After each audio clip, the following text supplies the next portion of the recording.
Assalamualaikum everyone. Today we are discussing about the pairing scheme of class 9 physics and also we will discuss the important questions regarding class 9 physics. तो MCQs जो हमारे पास आएंगे according to the pairing scheme of 2023, तो MCQs total 12 आपके होते हैं। पहले यूनिट में से 2 MCQs आएंगे, 5वें में से भी 2 आएंगे और 9वें में से 2 आएंगे। बाकी तमाम यूनिट में से एक एक MCQs आएगा। 12 नंबर के MCQs होंगे, 15 मिनट आपके पास होंगे जिनमें आपने इसको सॉल्व करना होगा। अब शॉर्ट क्वेश्चन की बात कर लेते हैं कि शॉर्ट क्वेश्चन किस किस यूनिट में से आएंगे। जी, शॉर्ट क्वेश्चन की बात करें तो short question number 2, question number 3 और क्वेश्चन नंबर 4 पे डिपेंड करता है और इसमें 8 क्वेश्चंस होते हैं, आपने 5 करने होते हैं। ठीक है जी। तो जो पहला क्वेश्चन नंबर 2 है वो यूनिट 1, यूनिट 2 और यूनिट 3 पे डिपेंड करेगा। यूनिट 1 और 3 में से 3 क्वेश्चन आएंगे, यूनिट 2 में से 2 शॉर्ट क्वेश्चन आपके पास आएंगे। जो तीसरा शॉर्ट क्वेश्चन होगा उसमें भी इसी तरीके से 8 शॉर्ट होंगे, 5 करने होंगे। उसमें चौथा, 5वां और छठा यूनिट डिपेंड करता है। चौथे में से 2 शॉर्ट आएंगे, 5वें में से आपके 3 शॉर्ट आएंगे और छठे में से भी 3 शॉर्ट आएंगे। इस तरीके से आपके 8 क्वेश्चन कंप्लीट होंगे और उसमें से आपने 5 करने होंगे। क्वेश्चन नंबर 4 की बात करें जो कि शॉर्ट क्वेश्चन पर डिपेंड कर रहा है, उसमें भी 8 क्वेश्चन हैं और 5 करने होंगे, 10 नंबर के होंगे। ठीक है, तो ये 10 30 नंबर हो जाएंगे तीनों और शॉर्ट के।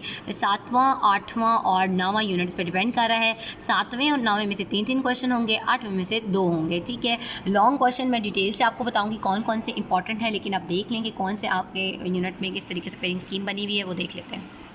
जी, सब्जेक्टिव का जो पार्ट 2 होता है वो लॉन्ग क्वेश्चन पर डिपेंड करना होता है। 3 होते हैं, उसमें से 2 करने होते हैं और एक क्वेश्चन 9 नंबर का होता है, तो दोनों जब आप अटेम्प्ट करेंगे तो 18 नंबर आपके हो जाएंगे। अब यहाँ पे इस दफ़ा जो थ्योरी का उसने नंबर दिए हुए हैं वो 4 है और न्यूमेरिकल के 5 नंबर हैं। अब जो क्वेश्चन नंबर 5 है उसके ए और बी होते हैं। देखिए जी, फर्स्ट क्वेश्चन में से लॉन्ग नहीं आता है फर्स्ट क्वेश्चन, क्योंकि जो है वो शॉर्ट के लिए इंपॉर्टेंट है और उसमें वर्नियर कैलिपर और स्क्रू गेज जो हैं वो आते हैं आपके प्रैक्टिकल में। डैट्स वाई उसमें से लॉन्ग नहीं आता है। यूनिट 2 या यूनिट 3 में से लॉन्ग आता है। वो कौन कौन से लॉन्ग आएंगे वो इसके बाद में आपको एक्सप्लेन करूंगी। और अगर यूनिट 2 में से वो लॉन्ग उठाएगा तो यूनिट 3 में से मोस्ट प्रोबेबली वो उठाएगा न्यूमेरिकल, और अगर यूनिट 3 में से वो थ्योरी उठाता है तो यूनिट 2 में से वो न्यूमेरिकल उठाएगा। इस तरीके से आपका 5 का ए और बी कंप्लीट हो जाएगा। वो 2 और 3 पे डिपेंड करता है। जो क्वेश्चन नंबर 6 है वो 4, 5 और 6 पे डिपेंड करता है। अगर 5 में से वो लॉन्ग उठाता है तो 6 या 4 में से न्यूमेरिकल उठाएगा, और अगर 6 में से लॉन्ग उठाता है तो वो 5 या 4 में से न्यूमेरिकल उठाएगा। सेम लाइक दैट अगर वो 4 में से, वैसे 4 में से कम ही आता है ये लॉन्ग क्वेश्चन, बट अगर वो 4 में से लॉन्ग दे ही देगा तो 5 या 6 में से न्यूमेरिकल उठाएगा। वैसे अकॉर्डिंग टू माय एक्सपीरियंस 5 और 6 में से ही आते हैं, एक में से लॉन्ग देगा और एक में से न्यूमेरिकल देगा। कौन कौन से क्वेश्चन 4, 5, 6 के लॉन्ग के लिए इंपॉर्टेंट है वो मैं आपको यहाँ पे एक्सप्लेन करूँगी। वो आपने उस तरीके से तैयार करने हैं। चैनल सब्सक्राइब नहीं किया तो कीजिए, ताकि आप लोगों को इस तरह की वीडियोज़ जो है वो बार बार देखने के लिए मिले। पूरी वीडियो देखिए ताकि आपको इंपॉर्टेंट क्वेश्चन बहुत अच्छे से समझ आ जाए और बहुत ईजिली आपकी तैयारी हो जाएगी। इंशाल्लाह you will pass with the good marks. जी, बात करते हैं फ़िज़िक्स के क्लास 9 फ़िज़िक्स के लॉन्ग क्वेश्चंस की, किस किस यूनिट में से कौन सा लॉन्ग इंपॉर्टेंट है। यूनिट 1 की बात करें तो data is very very important for the short question. इसमें से लॉन्ग नहीं आता क्योंकि ये प्रैक्टिकल के लिए इंपॉर्टेंट होता है। प्रैक्टिकल में वर्नियर कैलिपर स्क्रू गेज आता है, तो दैट्स वाई वो यहाँ पे लॉन्ग नहीं देता इसमें से। अब बात करते हैं यूनिट 2 की। यूनिट 2 में मैंने आपको ऑलरेडी बताया कि इसमें से शॉर्ट क्वेश्चंस आएंगे बहुत सारे। पहले यूनिट में से 3 आएंगे, अगले में से यूनिट 2 में से 2 आएंगे, यूनिट 3 में से भी 3 शॉर्ट आएंगे। शॉर्ट के लिए इंपॉर्टेंट है, लेकिन लॉन्ग अब इसमें से कौन से आएंगे ये आपको बता देते हैं। लेकिन लॉन्ग के लिए ये क्वेश्चन भी आ सकता है कि define motion also explain its types. तो टाइप्स में आप ये तीनों टाइप्स लिख सकते हैं। ठीक है, इसकी मोशन की डेफिनेशन के बाद अगर वो ये भी एक और क्वेश्चन वो ये भी दे सकता है कि define translatory motion and explain its types. तो टाइप्स में आप लीनियर, रैंडम और सर्कुलर मोशन को दे सकते हैं। तो ये 2 लॉन्ग क्वेश्चन इस टॉपिक में से बन सकते हैं। ये जी 2.6 टॉपिक इसका वेरी इंपॉर्टेंट है, इक्वेशन ऑफ मोशंस का। इक्वेशन ऑफ मोशन में ये आपकी फर्स्ट इक्वेशन ऑफ मोशन है, विद डायग्राम आती है। ये डायग्राम जो है वो तीनों इक्वेशन ऑफ मोशन के साथ यही डायग्राम आपने बनानी होती है। आइदर वो हमें फर्स्ट इक्वेशन ऑफ मोशन को ड्राइव करना कहता है, सेकंड को कहता है, थर्ड को कहता है। लेकिन इसमें अक्सर बच्चे एक्सप्लेनेशन नहीं देते, तो एक्सप्लेनेशन आपने यहाँ से देनी है। कंसिडर से लेके ये पूरी यहाँ तक ये as shown in the figure कर दें, आगे ना करें यहाँ तक। और फिर ये इसके बाद में ये फर्स्ट इक्वेशन ऑफ मोशन का हवाला देना है, फिर सेकंड का, अगर सेकंड कहता है तो सेकंड का डायग्राम हर एक के साथ, और ये पहला वाला टॉपिक हर एक के साथ जाएगा। और थर्ड इक्वेशन ऑफ मोशन, ये तीनों इक्वेशन ऑफ मोशन जो हैं these are very very important for the long. ठीक है जी, यूनिट 2 में से ये इंपॉर्टेंट है अभी तक। न्यूमेरिकल्स विद एग्जांपल, इसकी कम से कम 15 एग्जांपल्स हैं, सारी की सारी एग्जांपल्स इसकी इंपॉर्टेंट हैं। और इसके तमाम न्यूमेरिकल्स अच्छे से तैयार करें, 10 न्यूमेरिकल्स, क्योंकि लाजमन इनमें से मतलब या यूनिट 2 में से वो न्यूमेरिकल उठाएगा या यूनिट 3 में से उठाएगा। यूनिट 2 के लॉन्ग क्वेश्चंस मैंने आपको बता दिए हैं कौन से, वो भी अच्छे से तैयार करें और इनके न्यूमेरिकल्स भी बहुत अच्छे से तैयार करें, क्योंकि यूनिट 2 या यूनिट 3 में से ही न्यूमेरिकल वो उठाएगा। एक में से अगर वो क्वेश्चन उठाता है दूसरे में से वो न्यूमेरिकल उठाएगा। लॉन्ग क्वेश्चन आपको मैंने बता दी, अच्छे से तैयार करें। बात करते हैं यूनिट 3 की, दैट इज़ डायनामिक्स। डायनामिक्स में से कौन कौन से इंपॉर्टेंट लॉन्ग क्वेश्चन हैं वो डिस्कस कर लेते हैं। जी, यूनिट 3 की बात करें तो न्यूटन्स के लॉज हैं, these are very important. 3.2 topic है इसमें। फर्स्ट लॉ ऑफ मोशन है, सेकंड लॉ ऑफ मोशन है, थर्ड लॉ ऑफ मोशन है।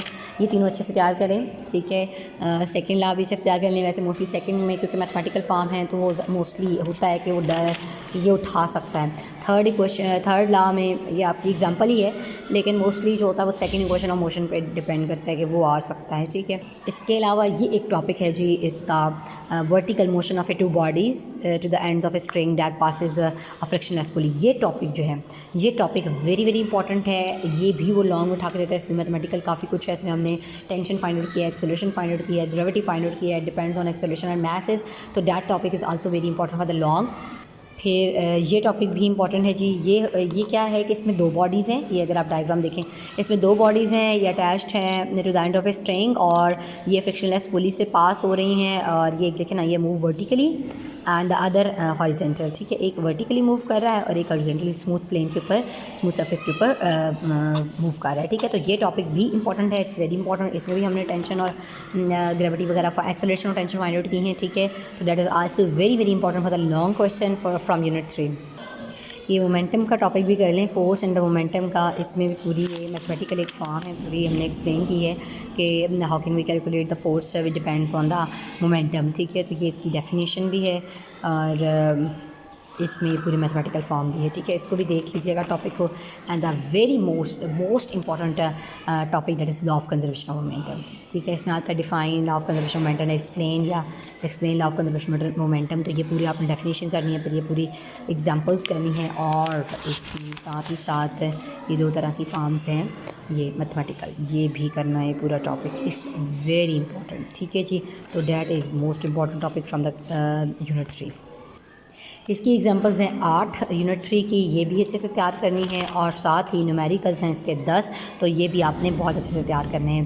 पहले जो 2 यूनिट्स हैं लॉन्ग के लिए और शॉर्ट के लिए, तो वैसे शॉर्ट के लिए तो मैंने आपको बता ही दिए हैं, लेकिन लॉन्ग के लिए और न्यूमेरिकल्स के लिए बहुत इंपॉर्टेंट है। जो न्यूमेरिकल लॉन्ग क्वेश्चन मैंने बताए हैं वो अच्छे से तैयार करें और न्यूमेरिकल्स इनके सारे तैयार करें, तो आपका पहला क्वेश्चन जो है वो बहुत ईजीली अटैम्प्ट हो जाएगा। 5 का ए और बी पार्ट यूनिट 2 और 3 में से ही बनेगा। 4 यूनिट की बात करते हैं, दैट इज़ यूनिट 4 है आपके पास टर्निंग इफेक्ट्स ऑफ फोर्सेस। तो इसमें से कौन से इंपॉर्टेंट है, लेट्स डिस्कस जी। इसमें से ये रेजोल्यूशन ऑफ फोर्सेस वाला टॉपिक है एक, और साथ ही determination of force from its perpendicular components. ये 2 टॉपिक्स इंपॉर्टेंट है फॉर द लॉन्ग जी। फिर कंडीशंस ऑफ इक्विलिब्रियम इंपॉर्टेंट है, ये भी कह देता है कि define equilibrium and explain condition of equilibrium, या ये कह देता है define equilibrium and write down it's first condition for equilibrium. Second कह देता है, मतलब कुछ भी कह सकता है, लेकिन ये कि कंडीशन ऑफ इक्विलिब्रियम और डेफिनेशन इक्विलिब्रियम की ये बहुत अच्छे से तैयार करनी है आपने लॉन्ग के लिए। फर्स्ट कंडीशन है इक्विलिब्रियम की ये सारी, और फिर सेकेंड ये है सेकेंड कंडीशन ऑफ इक्विलिब्रियम, ठीक है जी। तो ये आपने अच्छे से तैयार कर लिया। हाँ जी, स्टेट्स ऑफ इक्विलिब्रियम भी आ जाता है कि define equilibrium and explain the states of equilibrium. तो स्टेबल, अनस्टेबल और न्यूट्रल इक्विलिब्रियम ये आपकी इंपॉर्टेंट है। स्टेबल हो गई, ये अनस्टेबल हो गई, इसकी डेफिनेशन विद एग्जांपल लाजमी करनी है आपने, और ये न्यूट्रल इक्विलिब्रियम की डेफिनेशन विद एग्जांपल, ठीक है जी। तो ये अच्छे से तैयार कर लेंगे आपने। और ये यूनिट 4 के न्यूमेरिकल्स हैं आपके पास। 4, 5 और 6 इन तीनों में से जो क्वेश्चन नंबर 6 का ए बी पार्ट है वो बनेगा। 5 में बहुत सारे लॉन्ग के लिए जी इंपॉर्टेंट हैं। पहला ये लॉ ऑफ ग्रेविटेशन है, डिफाइन लॉ ऑफ ग्रेविटेशन या एक्सप्लेन आ जाएगा, और that is very very important. इसकी डायग्राम भी आपने बनानी है, इसमें एक्सप्लेन आपने पहले डेफिनेशन ये लिखनी है, देन आपने ये डायग्राम बनानी है और फिर इसमें एक्सप्लेनेशन करनी है, ठीक है जी। ये इस तरीके से। और ये क्वेश्चन कभी आ जाता है, इट इज़ वेरी इंपॉर्टेंट कि how we relate third law of motion with the law of gravitation. तो ये क्वेश्चन भी 1-2 दफ़ा मेरी नज़र से गुजरा है लॉन्ग क्वेश्चन के हवाले से। तो छोटा सा टॉपिक है, इसको अगर आप देखें तो लेकिन सिर्फ उसने घुमा के दिया होता है कि how can we relate the third law of motion with the law of gravitation. तो वो आप ये रिलेशन है, ठीक है। तो इसको भी आप अच्छे से इस टॉपिक को भी कर सकते हैं। छोटा सा टॉपिक है, अगर आ जाए तो आपका बहुत अच्छे से आप अटैम्प्ट इसको कर सकते हैं। इसकी न्यूमेरिकल इंतहाई आसान है, इंतहाई आसान है। जी, मास ऑफ अर्थ का टॉपिक वेरी इंपॉर्टेंट, इसमें ड्राइव कह सकता है mass of earth that is very important for the long. जी, नेक्स्ट हमारे पास मोशन ऑफ आर्टिफिशियल सैटेलाइट है, ये टॉपिक भी वेरी इंपॉर्टेंट है कि वी नॉट की वैल्यू आपने निकालनी है, तो that is also very important for the long. Numericals इसके इंतहाई आसान है, एग्जांपल्स इसकी हैं ही 4 या 5 एग्जांपल्स हैं, तो मैं आपको चेक करके बताती हूँ। 2 एग्जांपल्स हैं जी इसकी, सिर्फ 2 एग्जांपल्स हैं और न्यूमेरिकल्स भी इसके इंतहाई आसान है। न्यूमेरिकल्स हैं 10, लेकिन ये बहुत आसान है, अगर आपको कैलकुलेटर इस्तेमाल करना आता है और फार्मूला याद है तो आप मार नहीं खाएंगे।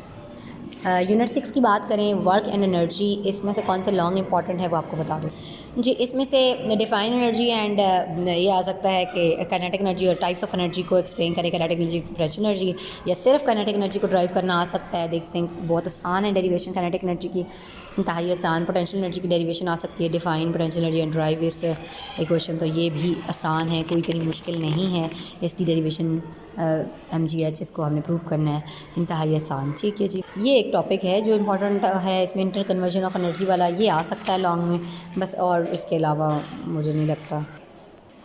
न्यूमेरिकल्स इसके साथ हैं, अच्छे से तैयार कर लें, कितने मुश्किल नहीं है, फार्मूलाज ही यूज़ हो रहे हैं इनमें भी, और इसके जो न्यूमेरिकल एग्जाम्पल 7 थी और न्यूमेरिकल्स 10 हैं, तो ये आप तैयार कर लें। अगर 6 यूनिट आपके तैयार होंगे, जो मैंने लॉन्ग इंपॉर्टेंट बताए हैं वो आपने याद कर लिए और न्यूमेरिकल्स तैयार हैं आपके, तो आपके 2 क्वेश्चन बहुत आसानी से अटैम्प्ट जाएंगे। 7, 8 और 9 के लॉन्ग करने की ज़रूरत नहीं है, उसके सिर्फ शॉर्ट आप कर लें तो आपका पेपर बहुत अच्छे से अटैम्प्ट हो जाएगा।